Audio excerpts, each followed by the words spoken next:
Hey guys, स्वागत है आपका मेरे और आपके YouTube channel study with Sushma में। आज मेरा ये लेसन प्लान नंबर 15 है। आज का टॉपिक है फसल उत्पादन एवं प्रबंधन, जनरल ऑब्जेक्टिव, सामान्य उद्देश्य। फर्स्ट मैंने लिखा है छात्रों में विज्ञान विषय के प्रति रुचि उत्पन्न करना। सेकंड, छात्रों में वैज्ञानिक दृष्टिकोण का विकास करना। थर्ड, छात्रों में चिंतन शक्ति का विकास करना। फोर्थ, छात्रों में तर्क शक्ति का विकास करना। फिफ्थ लिखा है छात्रों को वैज्ञानिक प्रशिक्षण प्रदान करना। स्पेसिफिक ऑब्जेक्टिव, विशिष्ट उद्देश्य हमारे प्रकरण से रिलेटेड होते हैं। मैंने इसमें फर्स्ट लिखा है बच्चे फसल उत्पादन के बारे में जान सकेंगे। बच्चे फसल प्रबंधन के बारे में जान सकेंगे। थर्ड, बच्चे फसल के प्रकारों को समझ सकेंगे। फोर्थ, बच्चे फसल उगाने की प्रक्रिया को समझ सकेंगे। फिफ्थ, बच्चे फसल उत्पादन में प्रबंधन से संबंधित जानकारी का उपयोग कर सकेंगे। प्रीवियस नॉलेज में मैंने लिखा है छात्र फसलों के बारे में सामान्य जानकारी रखते हैं। टीचिंग एड्स फसल के प्रकारों को प्रदर्शित करता चार्ट लेंगे हम।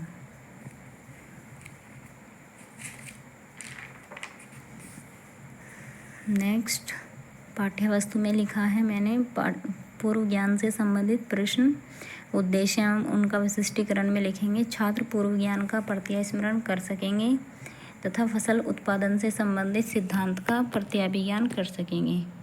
शिक्षक क्रियाएं में प्रस्तावना प्रश्न पूछेंगे। पहले मैंने लिखा है हमें विभिन्न जैविक कार्य करने के लिए किसकी आवश्यकता होती है, तो बच्चे बता रहे हैं ऊर्जा की।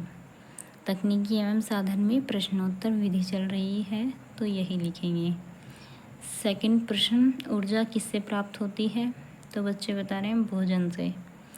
थर्ड, भोजन का निर्माण कैसे होता है, समस्यात्मक प्रश्न, तो यहीं से हमारा उद्देश्य कथन निकल आएगा। बच्चों, आज हम फसल उत्पादन और प्रबंधन के बारे में अध्ययन करेंगे। फिर नेक्स्ट शिक्षण बिंदु है फसल तथा उसके प्रकारों की व्याख्या। छात्र फसल के प्रकारों को जान सकेंगे। उद्देश्य उनका विशिष्टीकरण में लिखेंगे। विकासात्मक प्रश्न पूछने होंगे किसी भी पाठ्यवस्तु को स्टार्ट करने से पहले। एक तरह के पौधे एक स्थान पर बड़े पैमाने पर लगे हों तो क्या कहलाते हैं, तो बच्चे बताएंगे फसल कहलाते हैं। प्रश्नोत्तर विधि चल रही है। दूसरा प्रश्न, फसल कितने प्रकार की होती है, तो बच्चे बता नहीं पाएंगे, समस्यात्मक प्रश्न हो जाएगा और ये हमें स्पष्ट करना होगा। स्पष्टीकरण में लिखेंगे बच्चों, जब एक ही किस्म के पौधे एक स्थान पर बड़े पैमाने पर लगाए जाते हैं, स्पष्टीकरण विधि चल रही है, तो उसे फसल कहते हैं। फसल 3 प्रकार की होती हैं, खरीफ की फसल, रबी की फसल और जायद की फसल। खरीफ की फसल, ये फसल जून से सितंबर के मध्य उगाई जाती है, बाजरा, मूंग, मक्का। रबी की फसल, ये फसल अक्टूबर से मार्च तक उगाई जाती है, जैसे गेहूँ। जायद की फसल, ये फसल अप्रैल से जून के मध्य उगाई जाती है, जैसे खरबूजा, तरबूज। शिक्षक छात्र क्रियाएं में लिखेंगे। छात्र ध्यानपूर्वक सुनेंगे व देखेंगे। प्रदर्शन विधि चल रही है। अब मूल्यांकन प्रश्न करने होंगे हमें। एक शिक्षक बिंदु कंप्लीट होने पर मूल्यांकन प्रश्न 4 या 5 होने चाहिए एक लेसन प्लान में। फसल कितने प्रकार की होती है।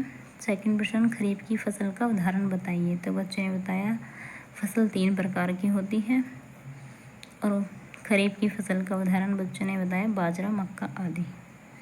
फिर नेक्स्ट शिक्षण बिंदु है फसल उगाने की प्रक्रिया की व्याख्या। छात्र फसल उगाने की प्रक्रिया को समझ सकेंगे। विकासात्मक प्रश्न, पहला प्रश्न, फसलों द्वारा हमें क्या प्राप्त होता है, तो बच्चों ने बताया अनाज प्राप्त होता है। फिर सेकंड प्रश्न, किसान फसल उगाने के लिए कौन कौन से कार्य करता है, तो बच्चे अटक जाएंगे, समस्यात्मक प्रश्न हो जाएगा। प्रश्नोत्तर विधि चल रही है। स्पष्टीकरण में लिखेंगे किसान फसल का उत्पादन करने के लिए खेत में कई काम करता है, जैसे खेत की जुताई, फसल बोना, फिर कटाई। यह निश्चित समय व तरीके से पर किया जाता है। इसके चरण हैं मिट्टी तैयार करना, बुआई, खाद देना, सिंचाई, कटाई, भंडारण, मिट्टी तैयार करने में मिट्टी की जुताई के द्वारा उल्टा पलटा जाता है। बुआई, अच्छे बीज को पहचानकर ट्रैक्टर द्वारा इसकी बुआई की जाती है। मिट्टी के पोषक स्तर को बनाए रखने के लिए खाद का उपयोग किया जाता है। छात्र ध्यानपूर्वक सुनेंगे, स्पष्टीकरण विधि चल रही है, मूल्यांकन प्रश्न पूछेंगे हम। अब हम यहाँ मैंने लिखा है मिट्टी के पोषक स्तर को बनाए रखने के लिए किसान किसका प्रयोग करता है, तो बच्चों ने बताया खाद का। फिर नेक्स्ट सेक्शन बिंदु है हमारा फसल के भंडारण की व्याख्या। छात्र अनाजों को सुरक्षित रखने के लिए विभिन्न तरीकों को जान सकेंगे। विकासात्मक प्रश्न पहला, क्या हमें बढ़ती जनसंख्या के कारण अधिक फसल उगाने की आवश्यकता है, तो बच्चों ने बताया हाँ। फिर दूसरा प्रश्न, फसल को सुरक्षित कैसे रखा जाता है, समस्यात्मक प्रश्न, प्रश्नोत्तर विधि चल रही है। तो अब हम इसे स्पष्ट करेंगे, स्पष्टीकरण। बच्चों, फसल के दानों को अलग अलग करने के बाद उन्हें सूक्ष्म जीव, चूहे, पक्षियों से सुरक्षित रखने की आवश्यकता होती है। फसल को सुरक्षित रखना भंडारण कहलाता है। भंडारण से पहले दानों को धूप में सुखाया जाता है ताकि उनमें नमी न रहे, फिर उन्हें बोरों में भरकर रखा जाता है। बड़े स्तर पर भंडारण के लिए साइलो और भंडार घर का प्रयोग किया जाता है। इससे फसल को सुरक्षित रखा जाता है। छात्र क्रियाएं में लिखेंगे, छात्र ध्यानपूर्वक सुनेंगे व अपने कॉपी में लिखेंगे। स्पष्टीकरण विधि चल रही है। फिर ये शिक्षण बिंदु खत्म हुआ तो फिर इसके मूल्यांकन प्रश्न पूछने होंगे।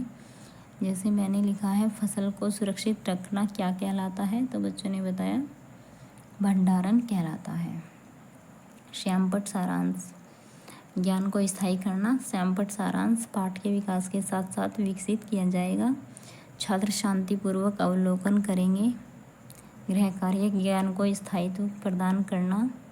और मैंने प्रश्न रखे हैं गृह कार्य के, किसानों द्वारा फसल उगाने के लिए कौन सी प्रक्रिया की जाती है, विस्तार से बताइए। और सेकंड प्रश्न मैंने रखा है फसलों को सुरक्षित कैसे रखा जाता है। छात्र दिए गए प्रश्नों को अपने अभ्यास पुस्तिका में लिखेंगे। और ये रहा ब्लैक बोर्ड श्यामपट्ट सारांश का मिनिएचर।